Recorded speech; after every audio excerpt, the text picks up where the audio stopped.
Canadian Prime Minister Mark Carney has pushed back against US President Donald Trump's protectionism in the auto industry, saying that North America's interwoven supply chain makes US manufacturers more competitive on costs, before going on to say that they need a trade deal to be able to compete.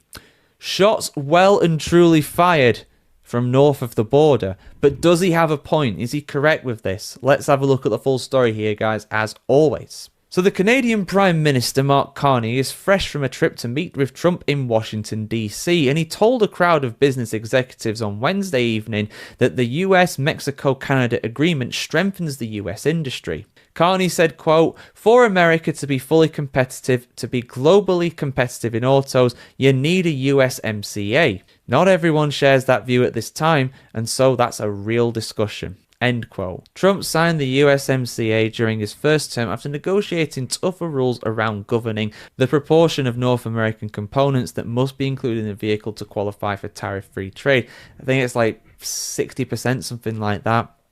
Don't have the exact number to hand though.